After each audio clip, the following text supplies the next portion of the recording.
All sports, all plays. All sports, all plays. All sports, all plays. 365, we making up plays. You talking the game, get you to the days. We're high in the court, the dime in the lane. Variety topics, living the same. All presentation, sports information. In the airways, taking the nation. All sport, all plays, they working your faces. Grace at the field, so tie the laces. All sports, all plays.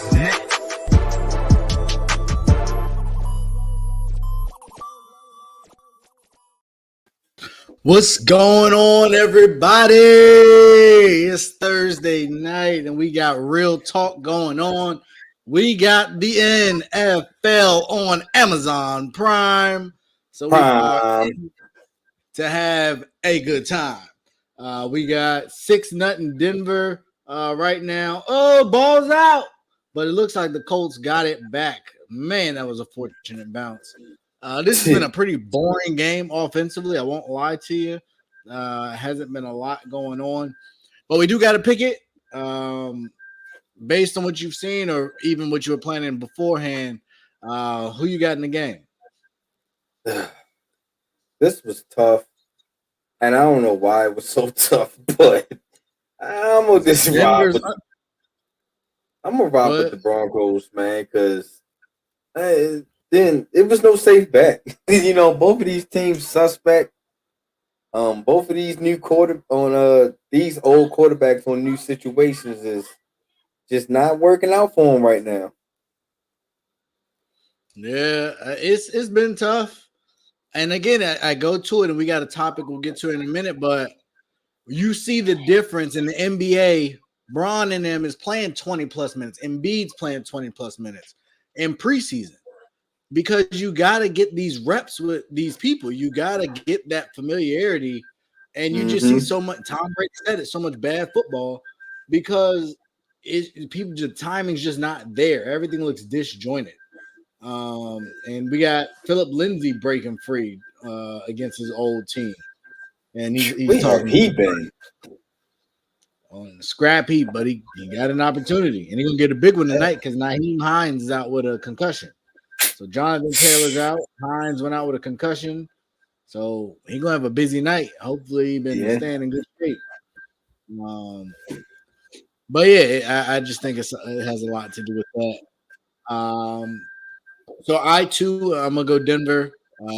I don't like Denver. I just think Indy is worse. So now I'm going to go Denver. Oh, I got a whole new little setup now. Y'all man! So I got some new little tunage. Damn, son, where'd you find this? So, yeah. We got in there. We in there. We got something. We got some new effects for y'all, man. I got y'all. Appreciate it. Love it. That's what I'm talking about. But with that, we got to get to the picks. Week 4 recap. I did better. We did. We did better. You are now up to 10-15. Kenny's at 13-12. I'm at 18-7, and Chris is at 7-2. He obviously hasn't been with us a couple shows. But we got some more games. And this week was not the best week. There's some compelling matchups, but the teams suck. It's a bunch of trash little matchups. Is like, yeah, it might be a competitive game, but it's gonna be like tonight. It's like, I'm not really excited. But you ain't wasting no time.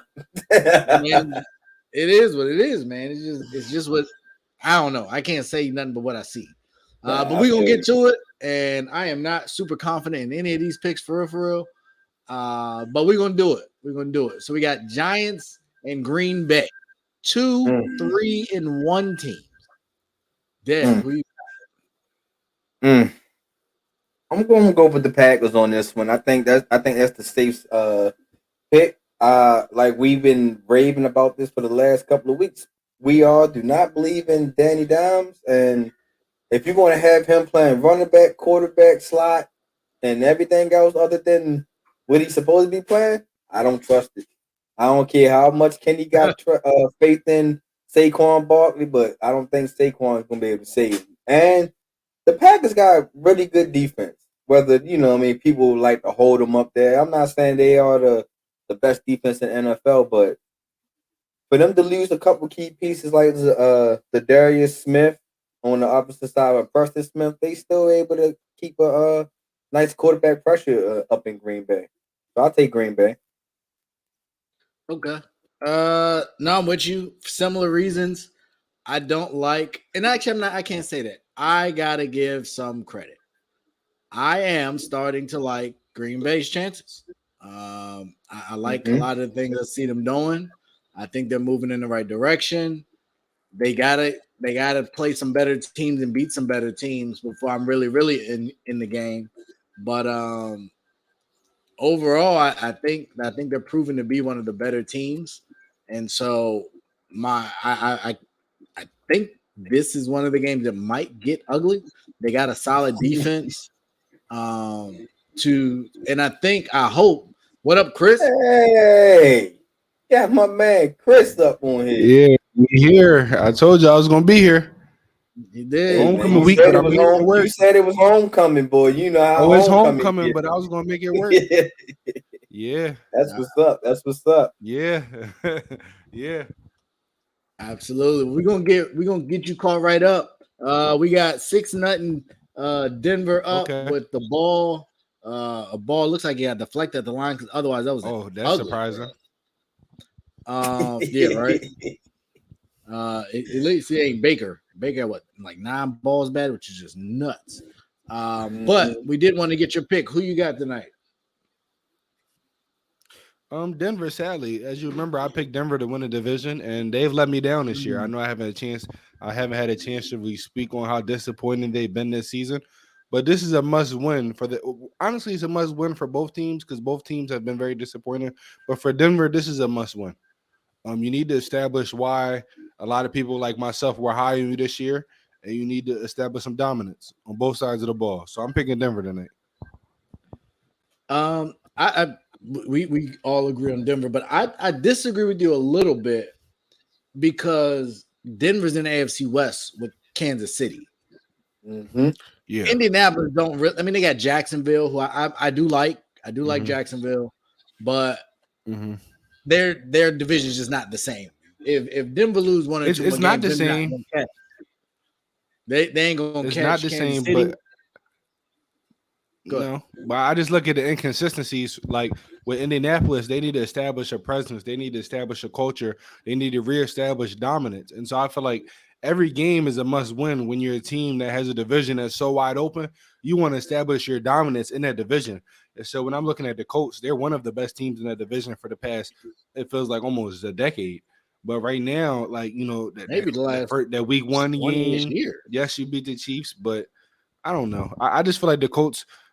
I feel like it's a must win for a team. Matt Ryan is broke Denver all day. That's funny. That's funny. I just feel like the Colts, again, me personally, I just feel like they need to establish their dominance in that division. All right. Well, we're not seeing it tonight. We're not. So if that's going to modern problems require modern solutions.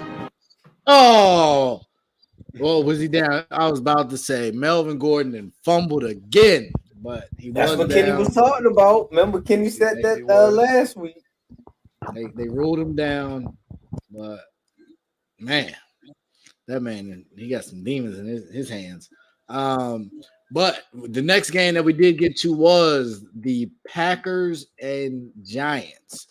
We both went Green Bay just because of our lack of faith in Danny Dimes playing tight end or whatever he was playing for forever.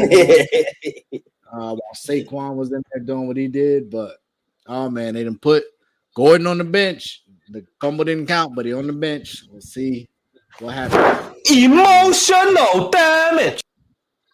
Yeah. That's funny right there. That's tough. Russ on 2nd and 16 dropped back. Oh, just an ugly throw. Russ, Kenny said it a while ago. Russ was washed, and I didn't want to really jump on. And I be on some of the crazy stuff, but man, you got to start to wonder. Dak and Russ, man, Dak and Russ, we might be seeing the end. Damn, son, where'd you find this? Like, we got to see some improvement. There's too much talent in this Denver offense for it to look like this. So who you got? Green Bay and Giants. That's easy. Green Bay all the way. All the way? Hopefully it's not an ugly win. Hopefully Green Bay, again, like I said, with the Colts, establish dominance, really pick up a rhythm. But all in all, I'm going with Green Bay. Fair enough. We'll keep it moving. Seattle and New Orleans. One of them games, like, neither team's a contender, but still a good game. Listen, very good game. Who you got? I'll say this, New Orleans messed up every single parlay I ever put on them for the past 4 weeks. They messed up all my parlays. Geno Smith is playing like a quality starting quarterback, but I'm going to have to go New Orleans. Again, I picked this team to win the division. I look at this team and I see the talent that they have on both ends of the field. It's time, it's been a few weeks. We're in October. It's time to pick up a little bit. So I'm going with New Orleans with this game. Are you delusional? Do you suffer from a mental illness? Oh man. I get it. I do. But Geno making me a believer in his offense. There is talent there. They got talent. They're running the ball a little bit. Defense is keeping them in games, and he's not turning the ball over.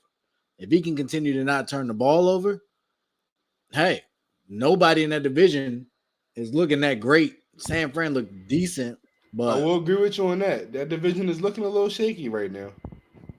So it's ripe for the taking, especially if Dallas fool around and win this week. So it can get scary real fast. So we'll see, what comes of it. But I'm going Seattle. I'm riding this Geno train. I'm gonna write him a letter and he's gonna write me back. So yeah, give me Seattle. Dev, who you got? What do you mean by that? You gonna write him a letter, huh? Yeah, what you gonna write him a letter? Hey, Hall of Famer. I knew it. I just knew it. I knew it. I knew you would put that in there. He's having one of them seasons. Hey, comeback player of the year, most improved player of the year. Ooh. Put some respect on Geno's name. Okay. He'll fool and walk out of here with an award. Hey. Shoot, he get them into the playoffs. We might got to start talking MVP. Why? Hold on. Don't let Geno. I got one for that one. Hold on. Are you delusional? Do you suffer from a mental illness? Hey, you could talk. You could drop whatever you got to drop. Let Geno take this team to the playoffs, and then let Denver fool around and not make the playoffs. Oh, we gonna be talking emotional damage. Sierra gonna have to do some work. Keep her man together. Woo! Go bring the wife into it. Damn. But I ain't even. What did I tell y'all last time we was on here? I am off of the New Orleans train.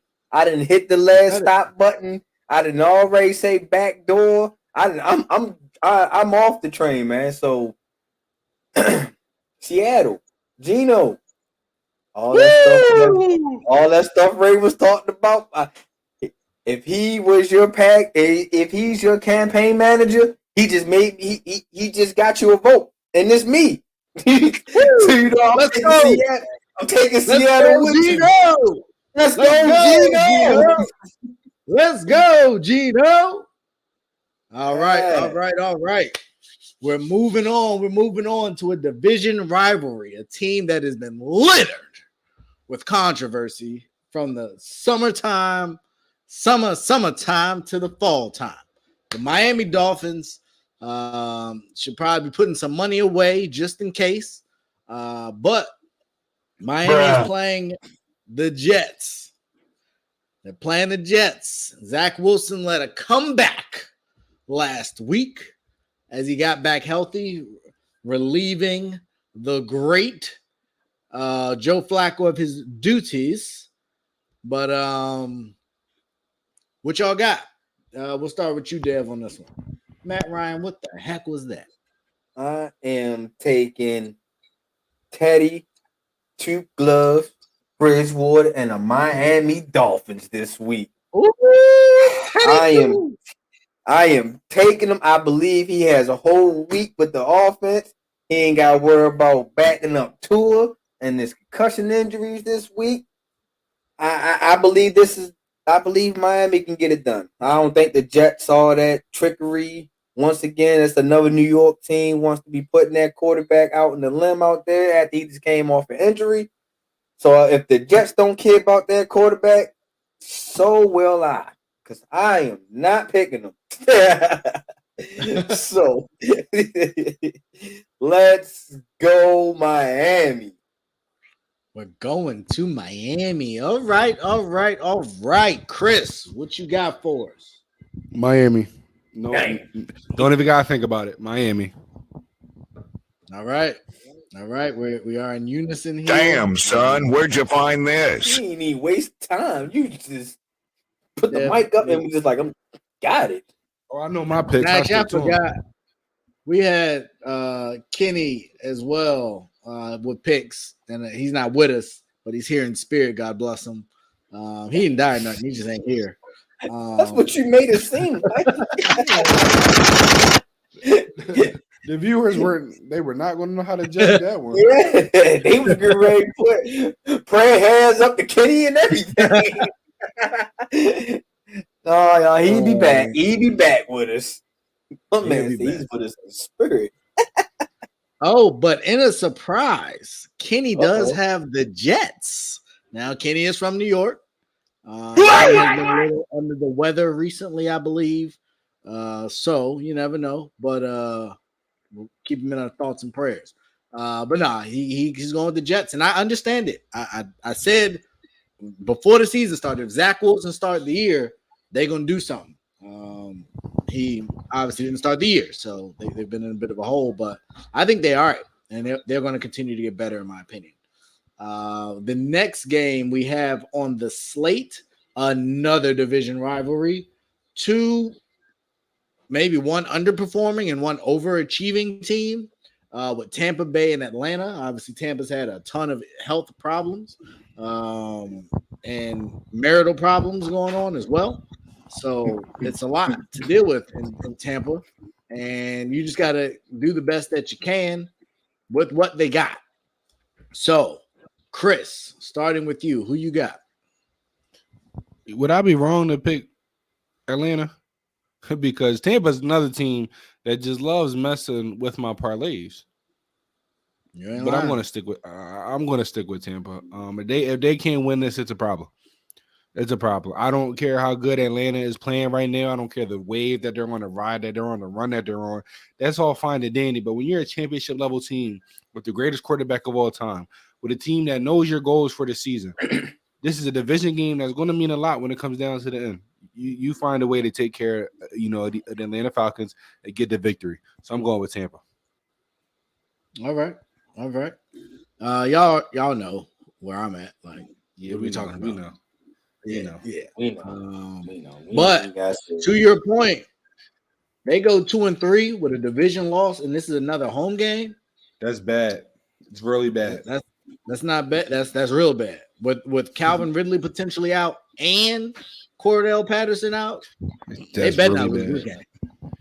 They lose this game, Tom Brady might got to walk upstairs and hang it up. Hey, I got to save my marriage, man. Got to save my marriage. This ain't worth it because they ain't it. So hopefully they come through because ain't looking the best. But let's keep it moving. Dev, who you got? Tampa. I ain't Atlanta don't have nobody. I ain't even going And you gonna waste your my time on it. stats or try to put another L in my column this week, man. No. Atlanta got me a victory last week. Thank you. But I ain't gambling with y'all again twice. You know, I ain't be able to do it. No Cordell Paris. You No got to know when to hold Paris. them, know when to fold them. Yeah, there you go. You sound like a gambling man right there. Yes, indeed. Alrighty. And let me see what we have here. So, a team that's dear to my heart, Washington Commanders. I knew this year would be a frustrating year. I did. I did not know that it would be this frustrating. I don't know what to say. I'm glad Brian Robinson's back. He's been cleared to practice. Glad to see that he has returned. I think he will be an added value. He provides something a little different from Gibson and McKissick. And our defense is good. Our defensive line is good. Now, our secondary is absolutely trash. But, well, one corner is absolutely trash. The other guys are just average to below. But the D-line is good. If we can stop. I like your funny words, Magic Man. If we can slow down Mr. Henry, keep him around 80 yards, 1 touchdown, not 2 or 3, we can win this game. And what I am saying, as they are putting out statements that Ron Rivera is not on the hot seat, you know, when they put out statements that they're not on the hot seat, you know why they do that? Because he is. Because you're on the hot seat. So yeah, I think this is a big game. The division is super competitive. Everybody's 3-1, and you're tail spinning. This is a must win. Washington and Carson Wentz gets the win. Dev, who you got? I'm shocked that you went with him. What? Whew. I'm going the opposite way. Woo! Yeah, I'm gonna have to bet against you. I'm gonna have to bet against you on this one, Ray. This is another game. That's a good thing. Yeah, I guess.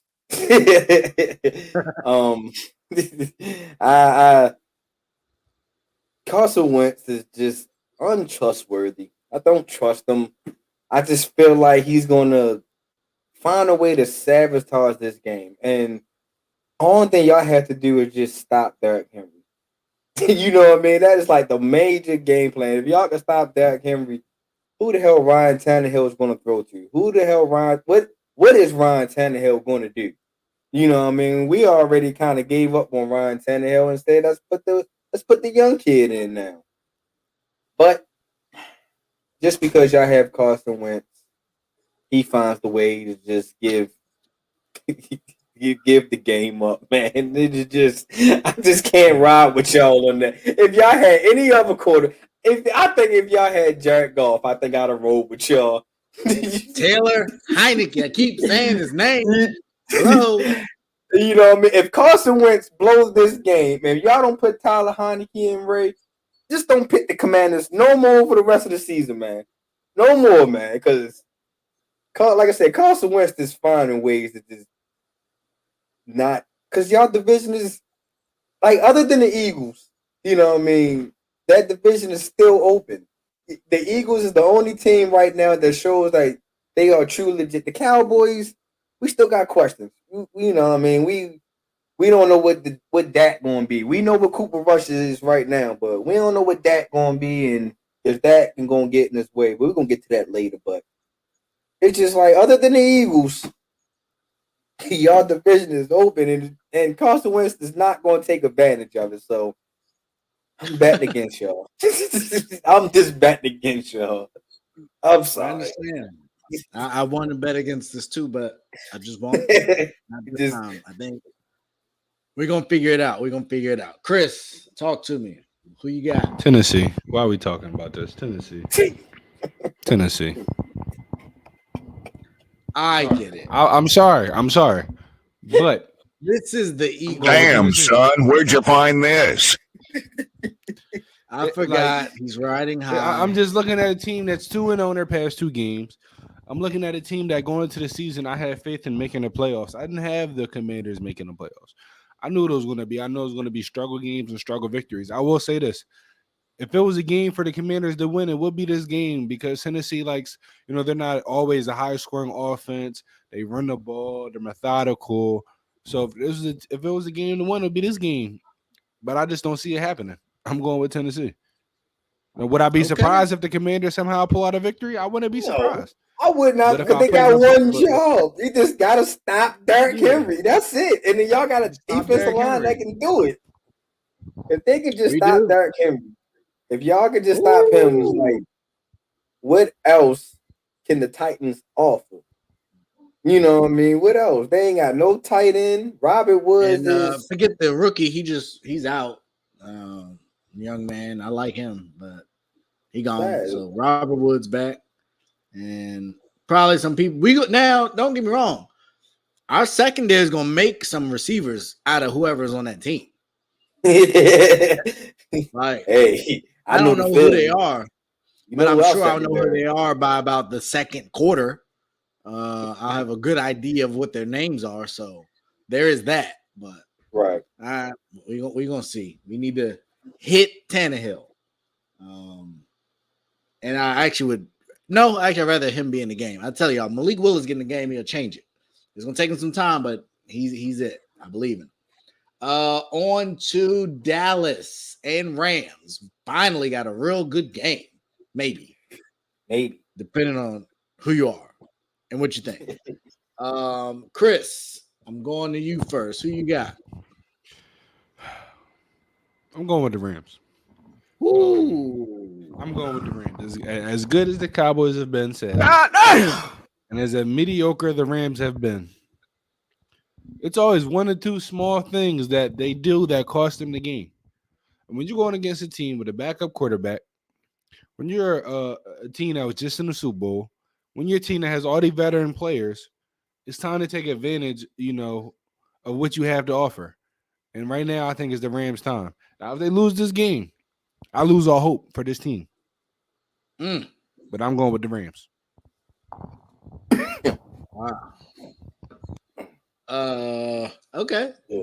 Michael Parsons says the Dallas defense has constantly been knocking teams down in points. He said this week's goal is 7 points. Over under 7 points for the Los Angeles Rams. Over. Chris. Over. Dead. Over. 7 This points. new media, new generation. 7 points. It's crazy. Cooper Kupp got 19 targets. He about to get another 19. So like I don't see when it all fails, Matt Stafford knows who to go to. You know what I mean? Oh. If it's time to pat your stat, Matt Ryan just got folded like a lawn chair. But that was two. He'd be a concussed with the gang signs, but thank God it ain't. Bruh.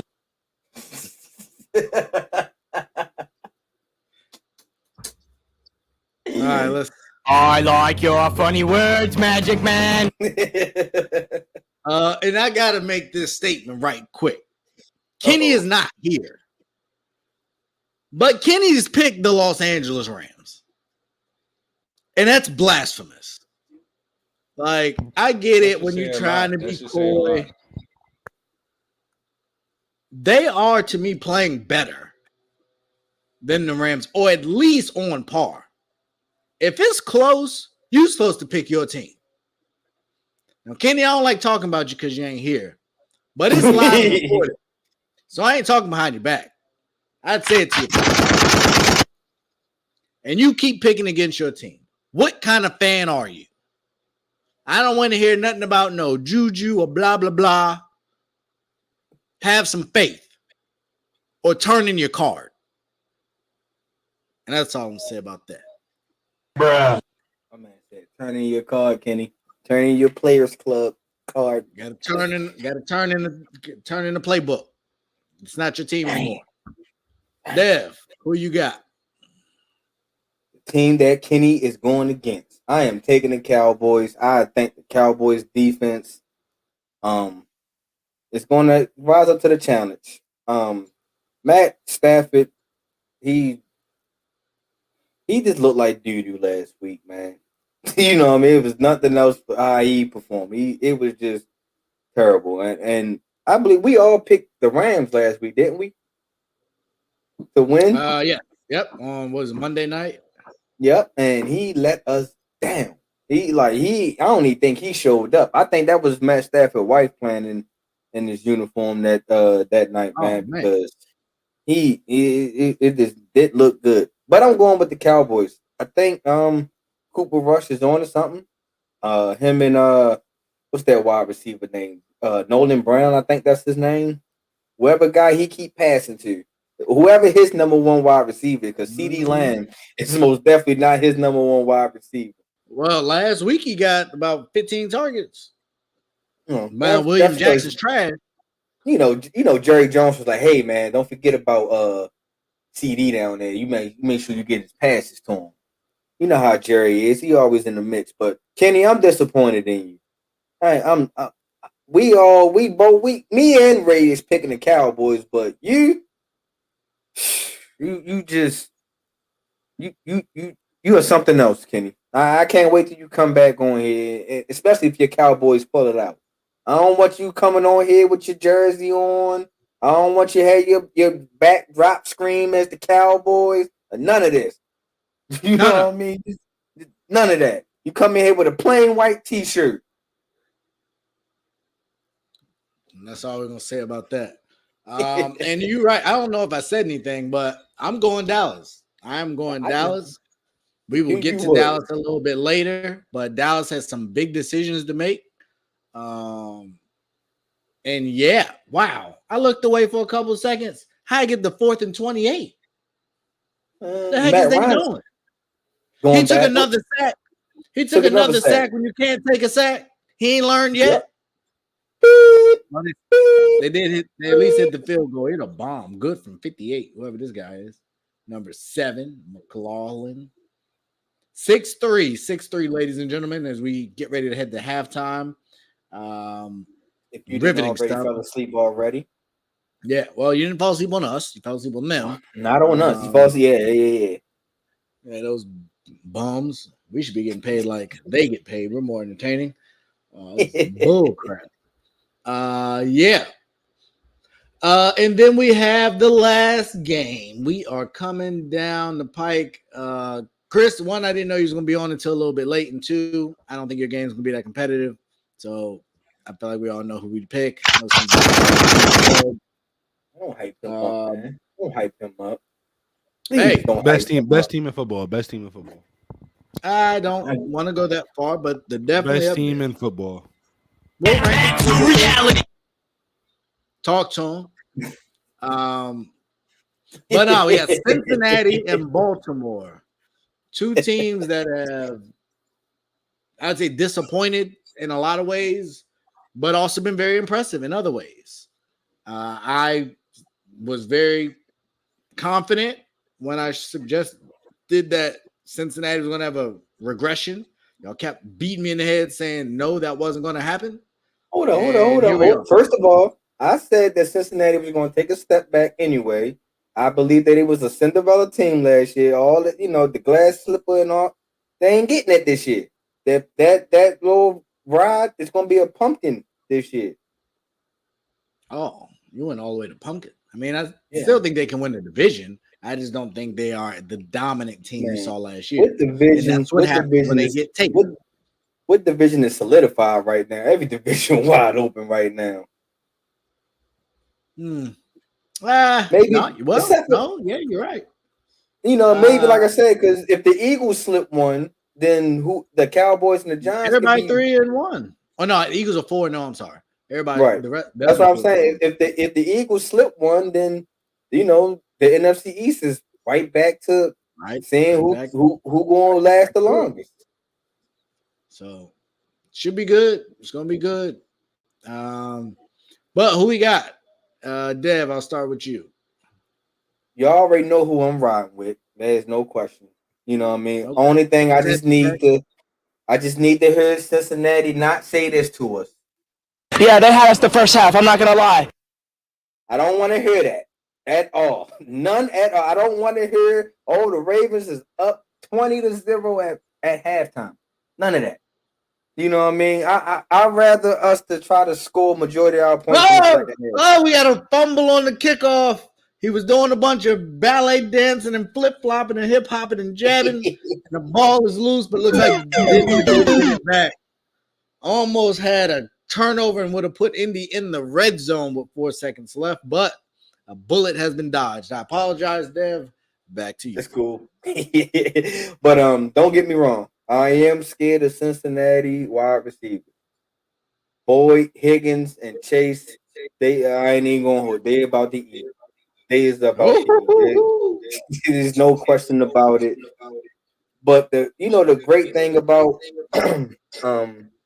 us trailing the game, we only been trailing for 14 seconds, which means we have the game all the way up into the last 14 seconds of the game. You know what I mean? So if we can have a complete game, we can win. But we already know Cincinnati and our secondary is suspect. So Cincinnati most definitely get ready to eat as far as their wide receiver.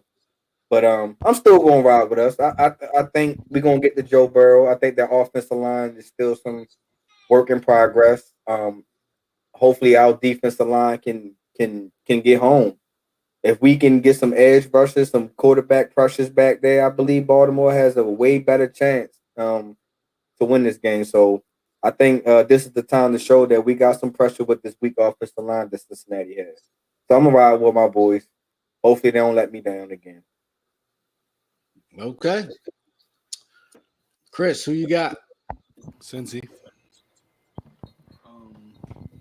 Cincy. And it's tough. I think it's going to be a one-score game. I think it's going to come down to the fourth quarter. It's going to come down to what quarterback makes the best plays for their team, what quarterback is going to end up settling, or which one's going to push through and get a touchdown at one of them last drives.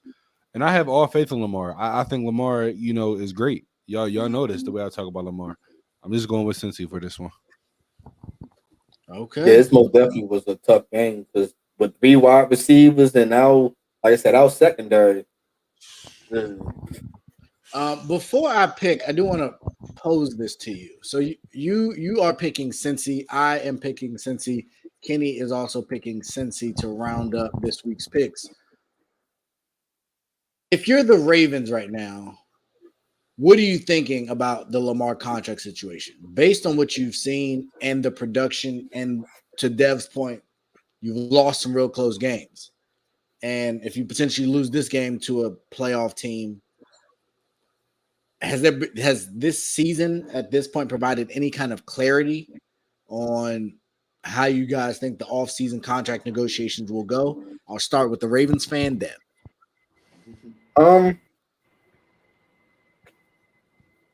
I must lean towards no, because I don't think it's all Lamar's fault. You know what I mean? Like I said, yeah. like your point on the last episode we had, it's Lamar's job to get it downfield, to score, put points up on the board, and all that stuff. But it's also Greg Roman's job to put Lamar in that offense in a better situation. And if he can't put Lamar in a situation to be successful, how can you really hold Lamar accountable for that? Because at times Lamar is out here doing backyard stuff. He's making these plays come out of left field, and you be like, if it wasn't for Lamar, then I don't think no other quarterback would be able to do that. So that that's one takeaway you can put Lamar can have in his back pocket. But this contract situation, I think it's gonna go back and forth. Still, I think it's going to get done, but it's not going to get done as soon as the off season starts. You know what I mean? Or as soon as just because we're in the off season, I don't think that contract is going to straight happen. I think it's going to almost go down to the wire end again. probably to like maybe somewhere the second preseason, around that time frame of him getting a deal done. But I see it getting done, but it's going to be it's going to be a back and forth situation again. Okay. I do agree on that. Chris, what you think? I've been saying this for the past, I feel like 2 years. Lamar deserves top dollar. But if Lamar doesn't get top dollars because the Baltimore Ravens front office coaching staff doesn't want to put Lamar in the best situations for him to succeed. Flat out. He can do, like Dev said, he can make all the magic happen. He can make the throws, but is the offense coordinator going to put him in the right position for him to succeed? That's been the biggest question for me for the past 2 years. I'm questioning it again this year. So a lot of people wants to put out these stats when they talk about Lamar, say he can't make this throw. The offense, caters around this. But I'm curious to see the difference of this offense if they're the offense coordinator that will let his arm go. So I think Lamar deserves top dollar. I think this year so far he's proven he deserves top dollar. But again, it's all about what the offense coordinator cooks up for Lamar. But more than likely, they're going to say he's a running quarterback. He can't make a throw. So that might hurt his contract. But at the end of the day, if I'm Lamar, I'm saying, listen, I'm doing the best that I can with what's given to me. Provide more or give me a better offensive coordinator. And let me show you how great I am. Now, Chris, to your point, what if Lamar lead passing and touchdown? Again, this will be 2 times, right? Since he's been drafted. I think, again, that shows you how dynamic he can be passing the ball. So why don't you give him more weapons? You have a Mark Andrews, and after that, I draw blanks. And granted, I know some of these receivers' names, but the point I'm trying to make is you're in a passing offense where you need to have wide receivers or tight ends that make plays. Yes, you can have guys that the quarterback make plays for them, fast guys, but you need to have dynamic and playmaking wide receivers. The Ravens don't have that right now. So, yes, Lamar, with this offense right now, probably can lead the league in passing touchdowns. Mm-hmm. And I wouldn't be surprised. But they should do more. So, not only passing touchdowns, but why not passing yards? Why not touchdown to interception ratio? Provide more weapons for him. Why would that be the thought? If you're saying he's going to lead the league in passing touchdowns, why do we think he doesn't have enough weapons? I mean, that's simple. I mean, he can make the plays for them. I'm not saying he will. I'm saying he could. Even when he did lead the league in passing touchdowns, were the Ravens ever a top 5, top 10 wide receiver tight end core? No. I don't think so. No. It's just the situations he put them in by him being so dynamic, both passing, running the ball in the red zone, or being able to scramble out the pocket. My point to end it like this. I feel as the Ravens, if they were aggressive, bringing in more wide receivers and opening up that playbook and let Lamar Jackson pass the ball, this team will be 25 times better, minimum. Because if you look at Lamar's record, he don't have a bad record. What I mean? At all. Since he came into the league, it's just like I said before. Greg Roman, when he was in San Francisco, he didn't have a big wide receiver other than Michael Crabtree. If you try to think back of that team other than Michael Crabtree, who was the wide receiver over there? You had Vernon Davis. Other than Vernon Davis, it's just like you just had that one tight end, that one quarterback, that one running back, that one, wide receiver. And I think, like to Chris's point, the only way to elevate, even if Colin Kaepernick was still in this situation, to elevate them to the next level, you're going to have to try to bring in a top quality wide receiver or somebody that, can make a difference running routes or anything in that nature. So, once again, man, Greg Roman going to have to elevate his play call. Put Lamar in a better situation. All the gadget gadgets just to keep him in motion. Like I said last week, that the difference between Greg Roman and Andy Reid. At least when Andy Reid sends motions, it's not the same personnel or the same people that's going in motion. You'll get Juju, you'll get Kelsey. You'll get Nicole Harmon. You'll get somebody else moving around versus Greg Roman. You'll see when you see Pat Ricard goes off into one to the end of the to the tackles, it's a possibility it's a run now, and that's where the run is going at, or that's where our left tackle is not the strongest. We got a rookie left tackle right now. We know we're going to send help over there, the chip block, make sure that Lamar left side is protected, and like I said, it's just. You just can call it out. You can see it once the play go in motion, and that's what Greg Roman going to have to kind of elevate. You're going to have to send different people in motion to try to throw these opponents off. You can't just keep throwing Pat Ricard and Mark Andrews in motion. No, I agree. I just think they built something that was successful, and I think they feel like they were just off. So to blow it up and start over, I think that's risky. I ain't say you gotta blow it up, but you gotta make it comparable. You gotta play 50-50. You know what I mean? Like I said, our running game hasn't came back strong yet. So, to sit there and try to have Lamar throw 50 times and your running game can't complement that, it's gonna be a waste of time, in my opinion. Fair enough. With that being said, we do have to get to, and I alluded to it earlier, Tua Tagovailoa. I didn't see the Nyheim Hines concussion until they just showed it a moment ago, and it's Tua-esque. So he's obviously been ruled out for the game. But if you are Tua, do you play another game in the NFL? And I'll start with you, Chris.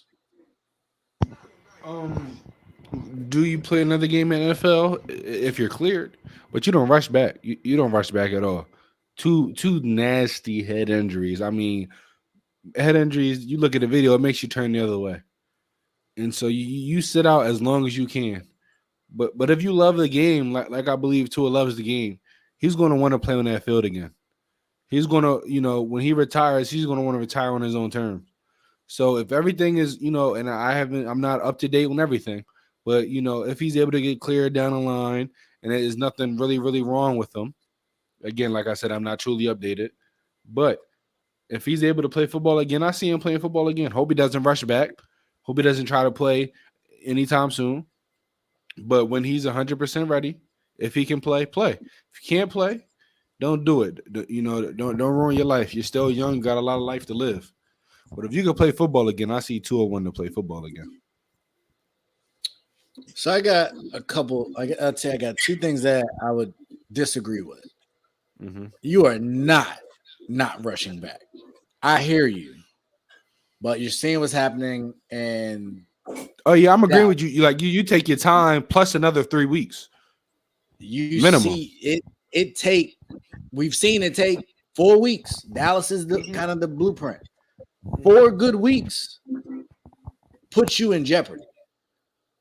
So I get it, and I completely understand the health part, but not rushing back is a dangerous game. You might live long, but you might live a very different life. So I don't know about that, and I'm not sure. Oh, so my other point, what you said, if he's cleared. My concern, if I'm Tua, is y'all already cleared me. Y'all had some independent person say I was good. You're right. So why the heck do I believe if y'all say it again? That means it's true. Like, I would have, you want to talk about lack of faith in an organization. Like, clearly y'all aren't protecting me. So yeah, I think they got a big issue. And you're saying if he's cleared, you play. You don't pursue any legal action. You think the fact that they fired the dude and some of the other moves they're making ain't a little shaky? I mean, he can. You know that's up to him. I'm not going to say what he should and shouldn't do. If he thinks he has the grounds to pursue some legal action, you do that. I'm strictly talking about football. But I would that's support part him. of the decision making. No, it is, and I support him if he wants to take legal action. You know, if he feel like he has some precedents. But again, you know, I'm not truly up to date, so I'm not going to say he should do this. But I did see those 2 injuries back to back. He was cleared. Would I have cleared him? No, I would not.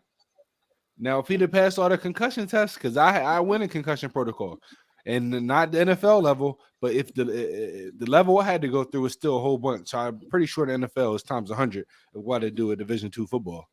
So, or is it not? Okay, see, that's a ball. That's a game.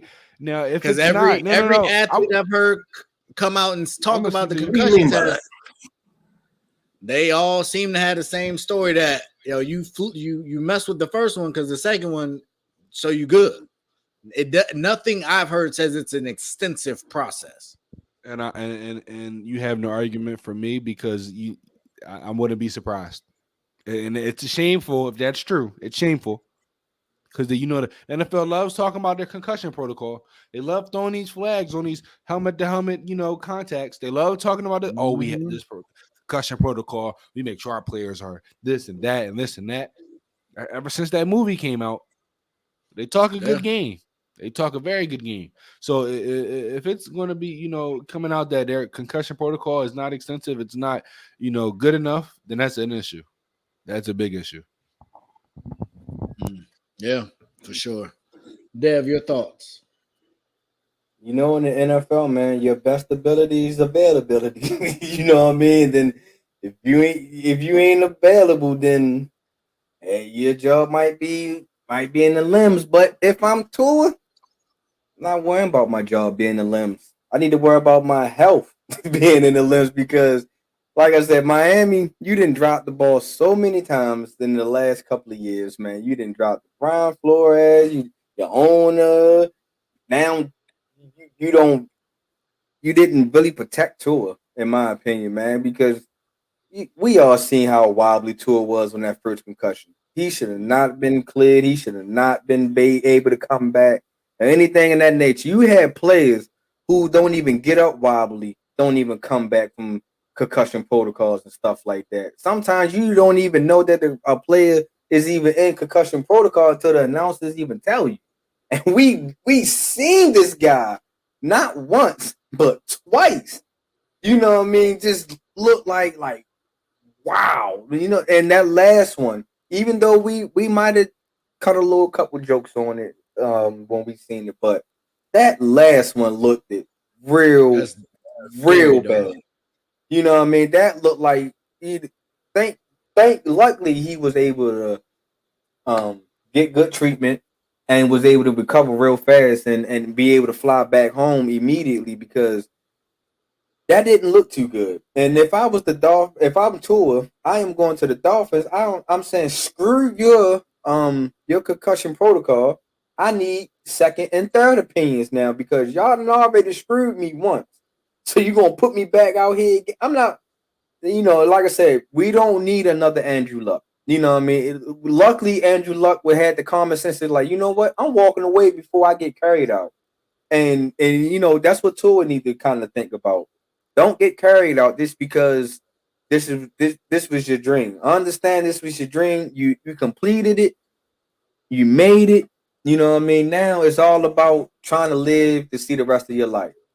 And if you can get concussions that easily, or it's going to keep happening to you repeatedly, shouldn't be playing. You gotta take care of yourself. You don't want to be that guy that be saying what's today is, what month is this, and who is you, and all this other stuff, man. And Miami ain't worrying about Tua's health right now. Miami's worrying about figuring out, is Tua our franchise quarterback? We need to figure this out now. And if he ain't be able to do it, then we don't know what we're going to do. It was like, y'all should have figured, y'all ain't know what y'all wanted to do with the owner and Brian Flores. So we already know y'all don't know what y'all want to do with Tua. So Tua, take care of yourself first, man. Don't let this pressure of you of being a starting quarterback come out here you get yourself on a third concussion in one season. That wouldn't be good.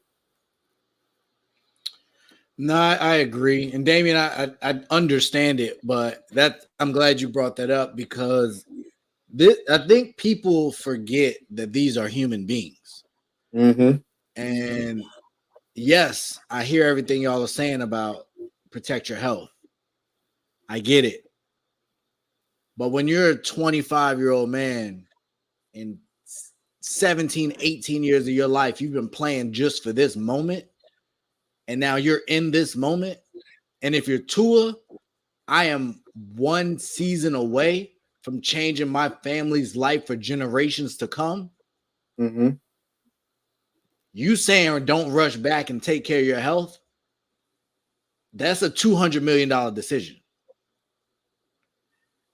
And I feel like people don't always understand that. And I get it's not the PC thing to say because mental health is important and you don't want your brain mush. But sometimes you have to sacrifice for the betterment of the whole. And so obviously I don't want nothing bad to happen to him. But if I was this close and I've been playing football this long, ain't no way I'm stopping now. I finally was doing it at this level with this team, with this talent, with this opportunity. And I look around the league, and even if Miami don't want me, I see a bunch of places that if I play well, I can still get my money. We just talked about teams being a quarterback away. And if I can prove I'm that, game time. So I think it's tough if you're him. You do got to weigh the real consequences. There are real consequences to that decision. What is it worth to you? I'm sure his agent. Good. But just to capitalize when you would say he's one contract away from changing his family life and generational life and all that. What if we can say that? What if football doesn't give him that where he's that what you just said, that changing your family life, all because of now concussions. What if the team does? If finally a team be like, we shouldn't take a risk on Tua, man. These concussion protocol, he's maybe 2 concussions away from retirement. Stuff like that. Because now, if you're concussion prone, it's going to be a team to gamble because it's always that one team to say we believe in you, we didn't watch you since college and all that good stuff. But you get on that team and you don't perform well, number one. So now that team might think about cutting you and cutting his loss on that money. Secondly, what if you don't even make it to that big contract? Or what if no team believes in Tua now? They every team turns in their back. Now, even the Dolphins. Now that big contract that you was out here fighting for and stuff like that is just like, I understand. Like, don't get me wrong. I think if I was Tua, I would continue to fight just because the warrior in me. I always just say, man, carry me off the field. But at the same time, now with all these different streams of revenue and a way that you can change your family lives, it doesn't necessarily have to be football anymore. He can transition to be a commentary, a sports analyst, or something in a real estate agent, something in that nature. He can venture off to do something now to change his family lives and stuff like that. Football can get you there, but sometimes football doesn't give you what you want. You gotta find different ways to get what you want. Like how some of these players that's not big time players not getting the big time contracts. They got to find different streams of revenue to try to, live their lives and change their family lives. Yeah, it's definitely a decision. Quick update: Colts are driving. Finally getting some offense going. They're running the ball pretty decent. Matt Ryan stepped in, made a nice throw. But nah, Dev, I think you hit it on the head. as far as what's at stake and all of that. So definitely hope for the best for him and his health for sure. And hopefully Miami, stays competitive, and then he comes back and gets to it. But definitely some decisions to be made there. So now I got, and this was a great Kenny question, but Kenny's not with us today. Boo. But we were just talking about the Tua situation and not wanting to be out, because being out means someone's in. And when someone's in, if they play well, you're out and you stay out. And just real quick, Damien, I think the answer is no, because Tua doesn't sound like he's going anywhere. So if Tua going to keep playing, I think his brother would keep playing. But that's just my 2 cents. Did y'all have another thought? Nah. Cool. So that brings us to Dak Prescott. In Dak's heart, we don't know what's there, but we're going to hypothetically put ourselves there. We are Dak's heart. The heart part 6. If you're Dak's heart, do you want your team to win this week without you?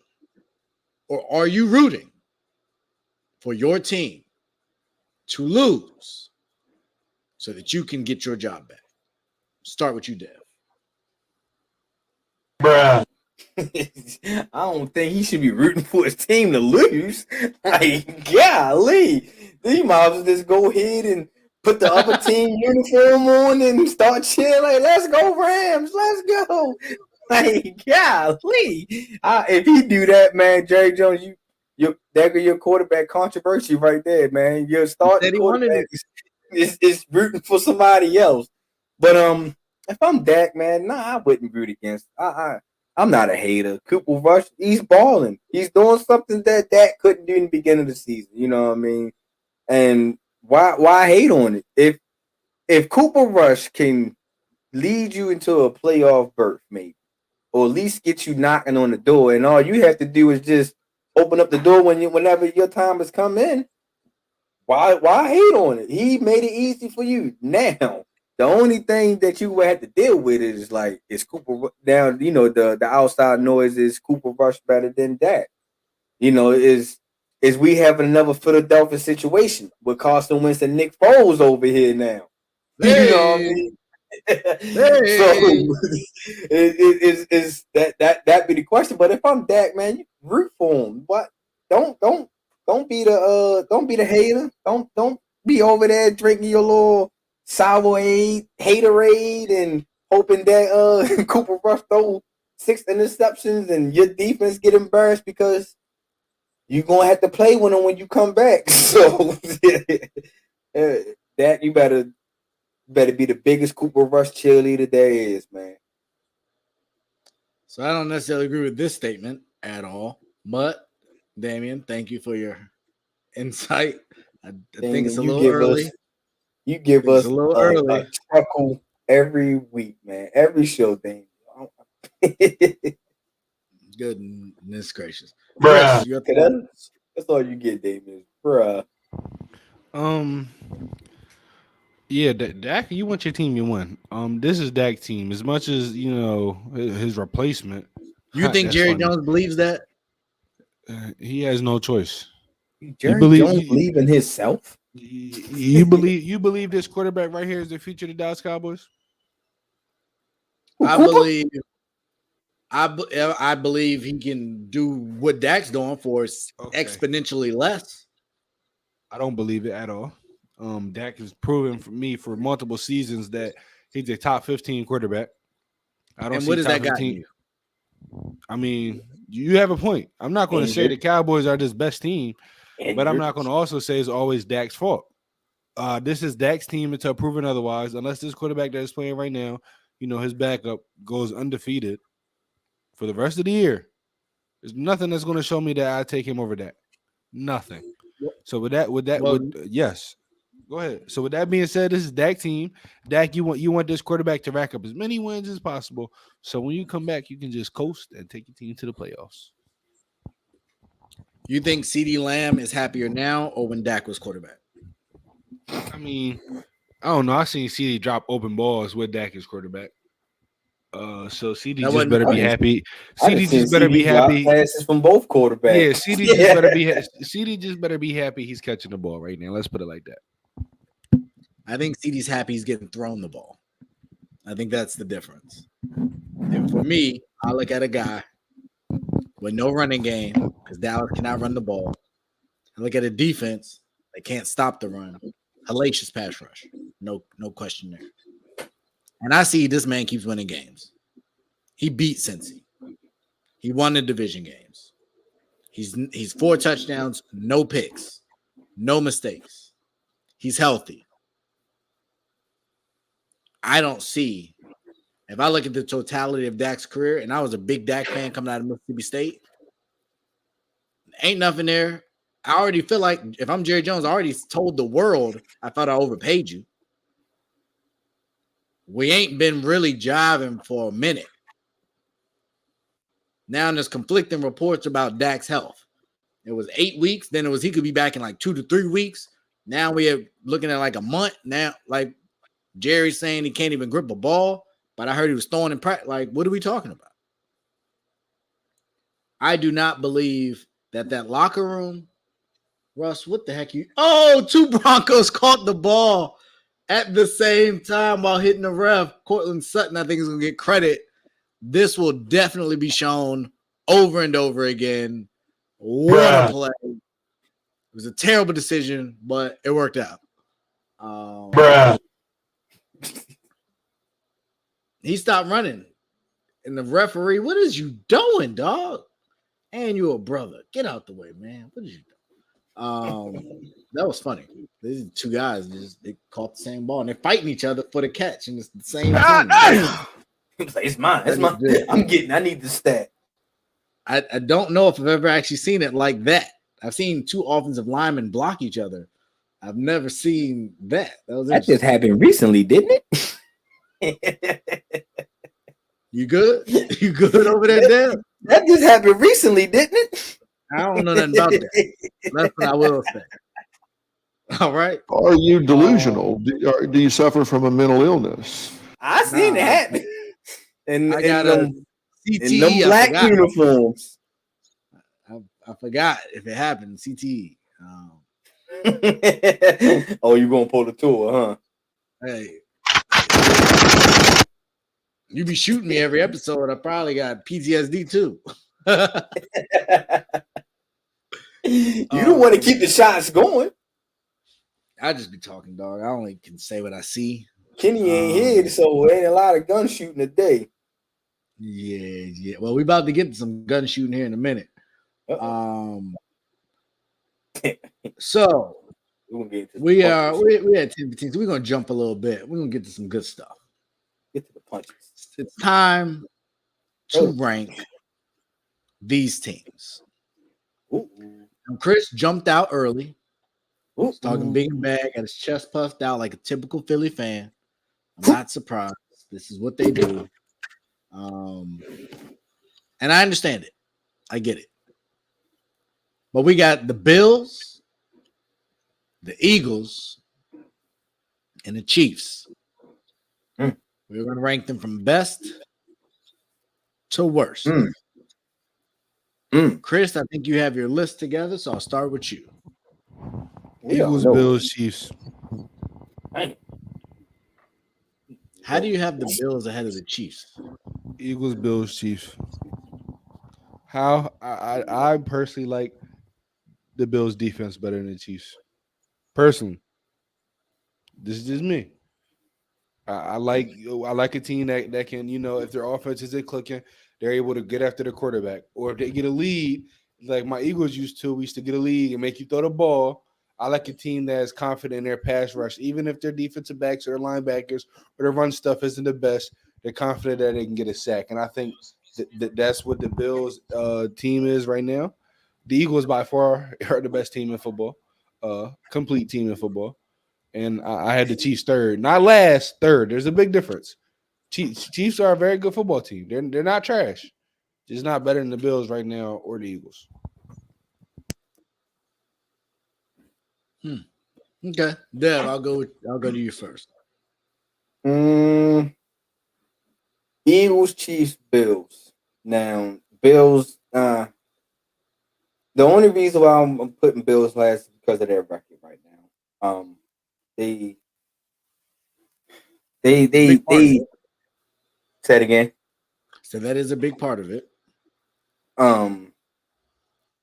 Bills are I believe they are the most complete team. I still had them as my favorite in the AFC. But as of right now, the thing that the Chiefs has over the Bills, in my opinion, are a better run game. With those two running back, two-headed monster that Kansas City is running with right now, it seems like Patrick Mahomes doesn't have to do too much. And I still feel like Josh Allen still has to do just a little bit too much just to keep the Bills in the game, only because right now Josh Allen is the Bills' top rusher. You know what I mean? The Eagles, they hot right now. Of course, they got to be number one. I think they surprised me. I most definitely didn't see the Eagles coming out hot like this, being the last undefeated team.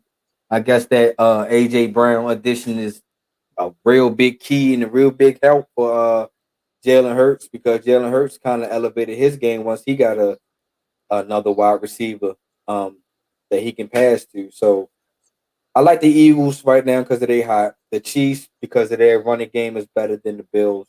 But the Bills, I still believe is still the complete team. I still gonna have them as my favorite. Did it get You have the Bills as your favorite? in the AFC? Yeah. So what's your order? I got the Eagles, Chiefs, and Bills, but the Bills is still my favorite. Okay, I got you. So I have a question for you Eagles people. Who have Philly beat? Teams that they 4-0 against. They beat the Lions, the Vikings. Did you beat the Lions? Did you beat the Lions? My fault. My bad. Are we a part of the conversation? My bad. Are we being talked about as a top team? Of course, you never will be. But my bad. I mean, who did we beat? We took care of business. How many Super Bowls y'all got? How many Super Bowls you got in the past 10 years? No, that's not the question. How many do y'all have? Because you said we'll never be great. Like we've never been great. Here we go. So I'm just trying to figure out. Living in the past. You haven't been relevant since I've been alive. I'm just trying to figure out. You haven't been relevant since I've been alive. Is one or two bigger than three, or is three bigger? You haven't been relevant since I've been born. It's fine. And that just own it. Neither was Kareem, but he's still Kareem. Okay. So what we talking? Is that like a personal attack or something? I mean, what are we doing? Magic and Bird wasn't really relevant when you was alive either, but we still talk about it. Yeah. So that's why it's a Hall of Fame. We talk about people that weren't relevant when we were around. So the team is still the same. But we can move on because Washington, the rings are the rings. We don't have to argue about rings. I don't understand how y'all got Philly at 1. I saw them.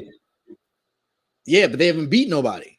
If I go out and I play, we haven't beat nobody, but we took care of business. Would you rather have a team, that's supposed to take care of business that we say is this great, but they lose the games that they're supposed to win? But they say, oh yeah, but their talent. But we took care of business. You can't be mad at a team for beating who's on their schedule. I'm not, but I'm also not going to pick them over a team that beat Tampa Bay and the Chargers and the Cardinals, which is what Kansas City ain't gonna give you the Cardinals. I was with you on the first two, but I ain't gonna give you the Cardinals. We didn't set right up here, and we didn't say that the Cardinals. So is not. Are the Cardinals better than the Commanders? Yes. Are they better than the Lions? Hello? Are y'all frozen? No, I said yes. Repeat the question. Yes. Are the Arizona Cardinals better than the Detroit Lions? Yes. So they're better than half the teams on the Eagles schedule, and I would think it's close between them and the Vikings, and I would take the Jags. So y'all saying I would who take the cares about the Vikings. Cardinals, but y'all giving credit for the Lions and the Commanders. So I can't see that.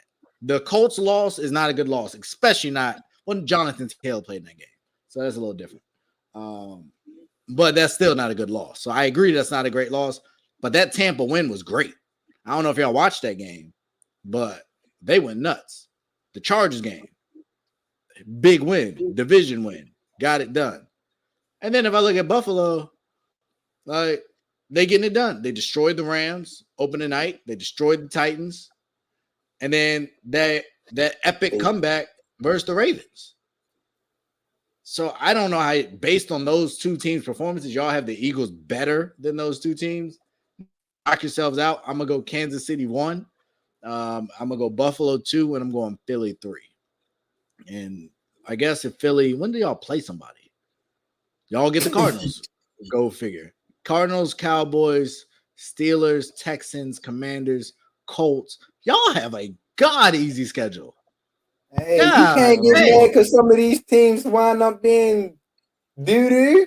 Then they got down the stretch. You got the Titans, the Bears, and the Saints as the rest of your non-division games. Y'all should win 13 games. Hold on. Let's talk If about y'all win less than 13 games, y'all messed up. Let's talk about Matt Ryan real quick.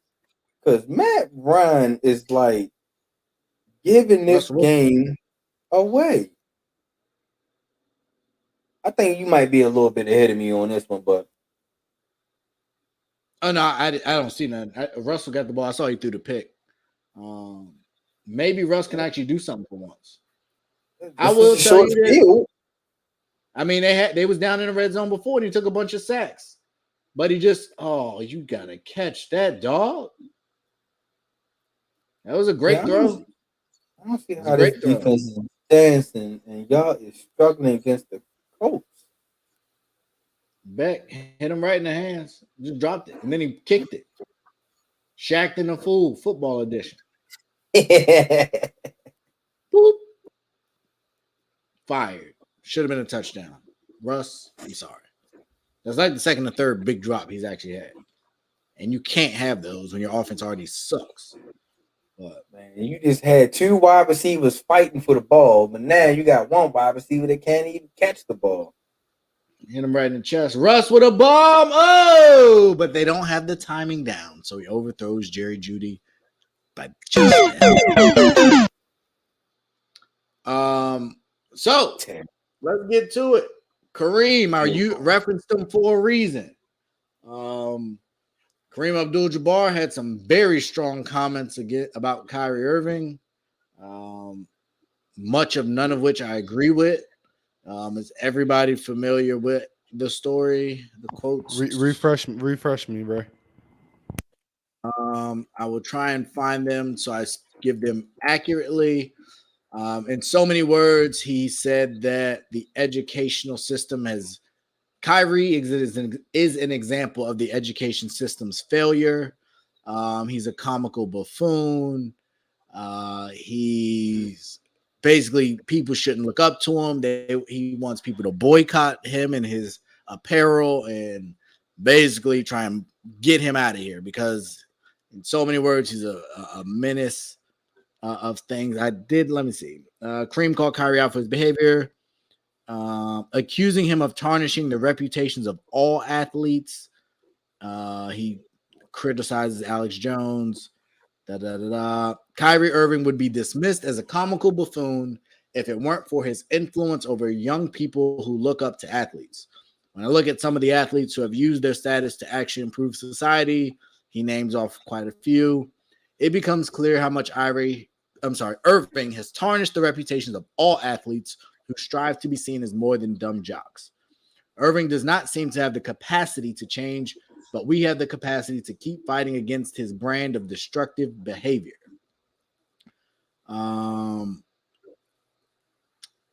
It looks like the Los Angeles Lakers co-signed it. Oh, no. I'm sorry. He did. He hopped on Twitter to promote the article, writing, "Let's make sure our kids have the right kind of role models. Kyrie Irving should reconsider his behavior because young people look up to him."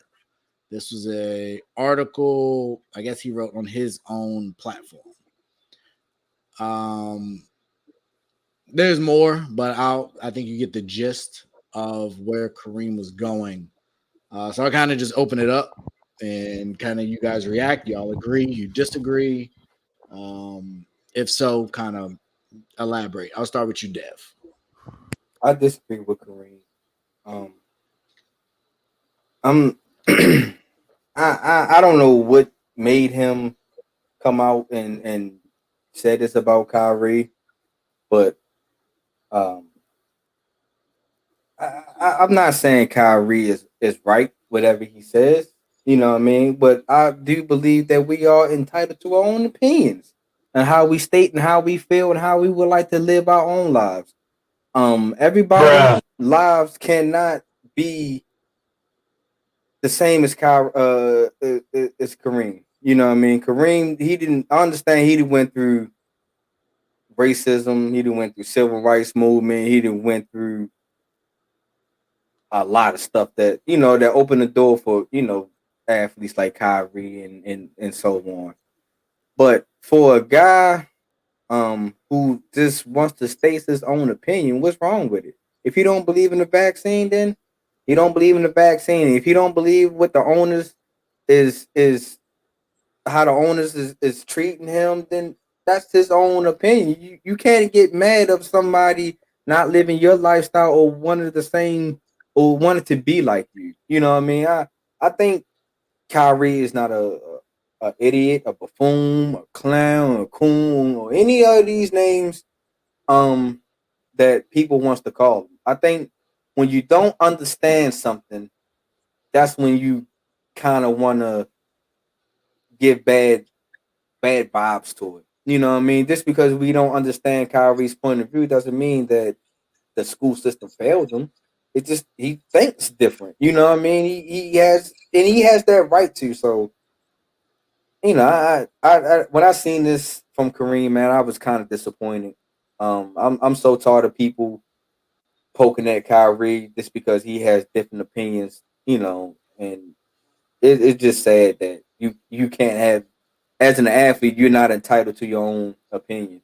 You know what I mean? If that was the case, then Marshawn Lynch wouldn't be popular to how he made himself popular. You know what I mean? Because Marshawn Lynch, of course, he was beast mode, but people remember Marshawn Lynch really was saying, "I'm only here because I'm not. I don't want to get fired."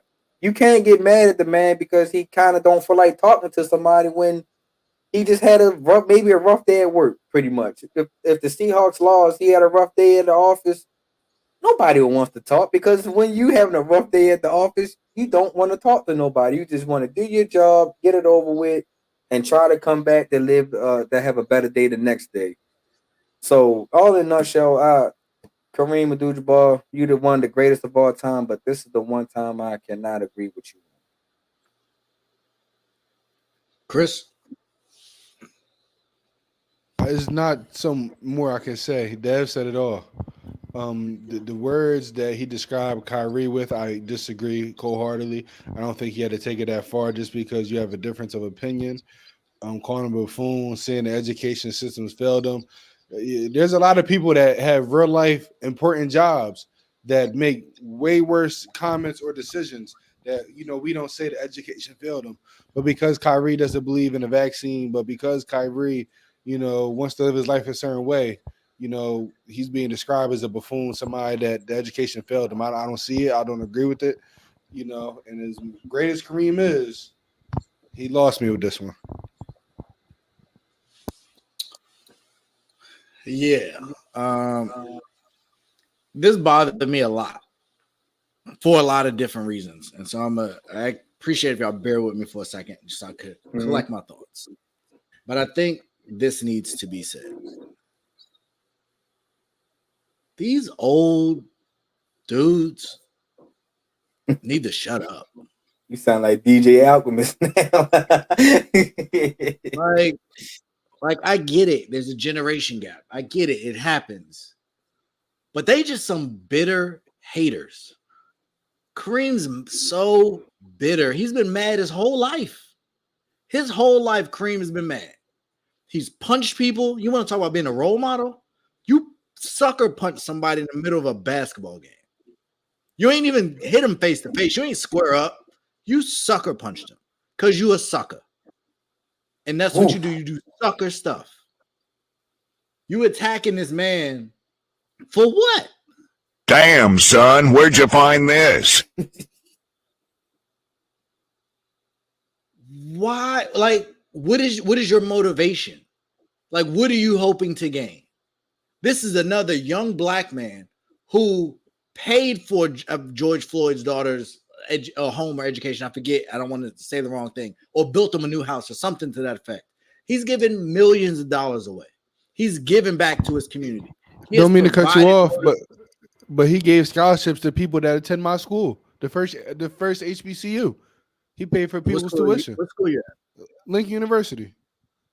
I just wanted to put that out for the people. Like, and not that they'll find you, but like he's done a ton of good and continues to do a ton of good.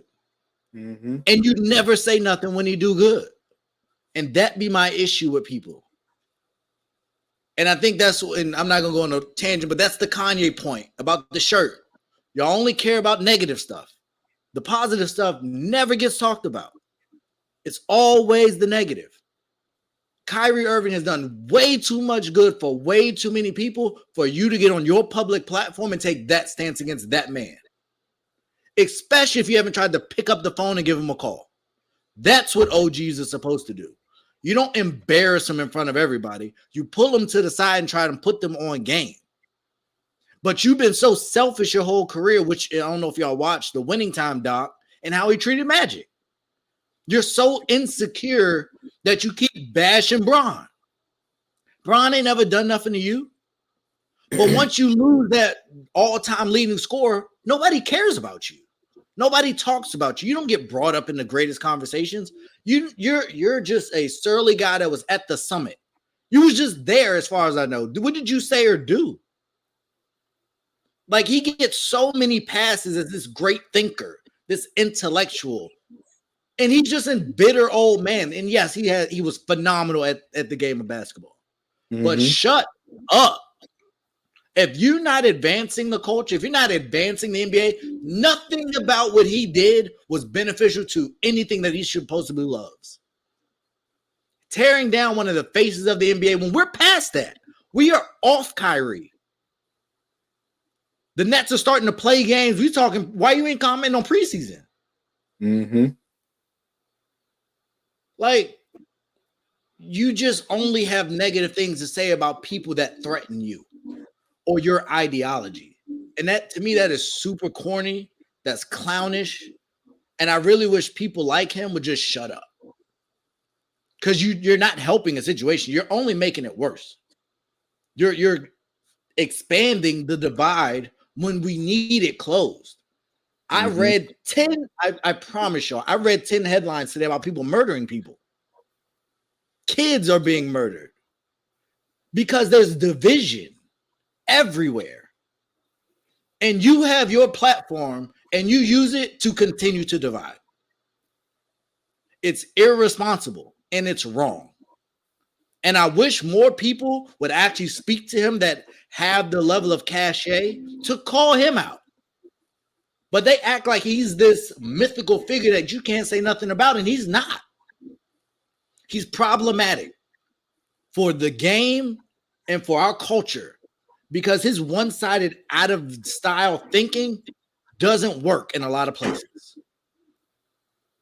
And if people are going to start listening to you, it's just going to be more division, which is the last thing we need. And I just hope that we can at some point get to a place where we're not used politically for whatever game that we're going for. Critique the man's basketball play. If you want to talk about Draymond punching his teammate in practice, let's talk about that.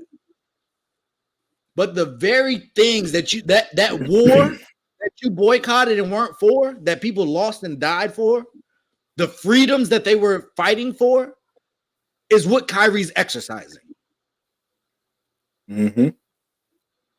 So thanks for spitting in the face of all the people that lost their lives so that we could have free speech in this country. Like, it's an opinion. And he has a right to share it. And you shouldn't be bullied and boycotted because he shared his opinion that differed from yours. I'm done. David said, why can't we criticize? Why can we not? It's two different things. And that's the point. You want to criticize his play? We criticize his play in the postseason. Chris went off. He didn't show up. They got swept. We didn't say that. He quit on his team. Okay, I'll talk to you about it. We can have that discussion. I disagree, but that's a discussion. But someone's right to put what to put in their body. And this is the other part. I'm sorry. I got to take this one more time. All these people that keep talking like COVID was, like this vaccine was the greatest thing since sliced bread. Russ, what the heck are you doing? Blowing the game. What was that? And the idiot fell down. This is piss poor football. My God. Damien called it earlier. This is high school. This is trash. I don't know what the heck. They laughing. They're past anger and frustration. They just laughing now. Man, that was awful. Rush or the dead. But no, it's different. On the court and off the court is completely different. People should be entitled to think and feel how they want. That's what social media is for. If you don't agree with it, block it, unfollow it. And it's not, and I'm kind of going to Kanye here, but also with Kyrie. It's not their fault that news media are using them to gain steam and clicks. If you come to my social media and take what I did on my social media, my platform, and then you blast it everywhere, like, that ain't me. I'm not toxic. I'm not the issue. Y'all keep coming where I'm at. I'm just speaking my mind to my people on my platform. But y'all want to spread it to everybody to rile people up against me. Just ignore me. I feel like we was taught that in first grade. If somebody says something, ignore them. Walk away. Sticks and stones. Like, it's just childish behavior from people that for some reason are so highly respected, and I just ain't seeing it. Chris, to your point, in my lifetime, he ain't been real respectful. So I'm over him and on to the next. I feel like Charles Barkley next, though. Charles Barkley is almost in that same category as Kareem. You know what I mean? Just shut up, man. Just shut up. It's like, I like Charles and what they got, but you're right. There's a lot of things he speak on. He need to shut up. Now, on court, their criticism of on-court play, spot on. I'm with it. Spot on. But when you start talking about personal opinions and stuff like that, man, you can't grade a personal opinion. You can't say, oh yeah, that's an A. That deserves an A+ or anything in that nature. That you can't grade that. You know what I mean? I'm with you on that. I'm with you all the way, Ray, man. Like, some of these guys just need to shut up. I can see if Kyrie was diminishing the game. Kyrie ain't diminishing the game. He ain't cheating the game. He ain't did anything he wasn't supposed to do. Kyrie, only thing everybody is probably going to give him backlash is he didn't play the whole season. You know what I mean? All because of the vaccine, because of his opinion. Yeah, got you. But you know what I mean? But just like you said, who does? We ain't criticizing Kawhi Leonard doing all these low managements. We ain't say nothing about that. You know what I mean? We be like, oh yeah, Kawhi's still one of the best small forwards in the game. We're like, whoa, but how can we judge him that if Kawhi haven't played in 2 years? He got low management. Kyrie got more games than if you compare Kyrie games that he sat out last year versus Kawhi low management, Kyrie got more games. You know what I mean? Kyrie is more impact on the game than Kawhi, in my opinion. He was the best player on that team in the playoffs last year. So when people start attacking Kyrie, man, I just be like, oh, why? For what? You know what I mean? All because he don't agree with y'all. That wouldn't that be coonish? Wouldn't that be buffoonish if we all just keep agreeing on the same thing? Nobody would listen to this show if all three of us agree on the same thing every time. It's a lot. I know me and Dev have talked. Chris, I wanted to get you and your thoughts on anything if you wanted to add before we move on. No, y'all said everything. Like I said from the jump, just a lot of old head hating. And you know me, I'm 21, so I call the old head out for hating. And as great as Kareem is, you know, and like you said, Charles Barkley is getting in that same category when it comes to on court, you know, commentary. 9 times out of 10, they're going to be right on. But anything outside of basketball, it's not too good when he speaks. And this just isn't good. This is not a good image for basketball on the way he spoke down on another. First of all, another NBA player and just another black man. I don't agree with it, and I'm not going to say too much because y'all didn't said everything. I don't want to repeat myself. Understood. Speaking of black on black crime, decided that he had enough of Jordan Poole prima donna antics, and he slugged him in practice. By all accounts, Jordan Poole is fine, and by all accounts, Draymond Green has apologized to not only the team but specifically to Mr. Jordan Poole. My question, though, most people have the Warriors as a favorite to go back to back. Is this good for the Warriors or is this bad for the Warriors? Chris, I'll start with you. Great. This is great for the Warriors. It shows that they care. It shows that they want to be the best. It shows that they're not settling for anything. I think, you know, obviously you don't want your players fighting. Outside looking in, they hear about players fighting. They think it's a big problem. There's hatred on the team. But if you're an athlete, you know you're going to fight with your teammates. If you don't fight with your teammates, that means you don't really care. And all this showing me is that, one, Jordan Poole must have been doing something that rubbed the real leader the wrong way. And all Draymond Green was showing was that, listen, I care. I want to be the best. I'm going to put my foot down. I'm the leader. I'm the enforcer. It's not too deep. You know, it was the heat of the moment. You know, I don't think it's nothing too serious. I'm not mad at it. Still think they're the best team in the Western Conference. Still think they're probably the favorite to win a championship, and this doesn't change my mind about that. Fair enough. I don't know. I'm a little torn only because you said something when you spoke that I thought was important. You said, I'm 21. I'll tell these old heads something back. And I think that's the Jordan Poole school. That is a new age thing that the Kareems and maybe even the Draymonds aren't used to. Vets are respected. They prank the rookies. They do all the stuff. And young people just supposed to take it. And young people today ain't really with that no more. So I definitely understand the issue. I think the piece here to me that's interesting, and I'm specifically now focusing on their title hopes, is there was rumors last year that when Clay came back, Jordan Poole wasn't super happy. And he had kind of fell out the rotation for a little bit, quiet as it's kept. And then over time, he kind of worked his way back. But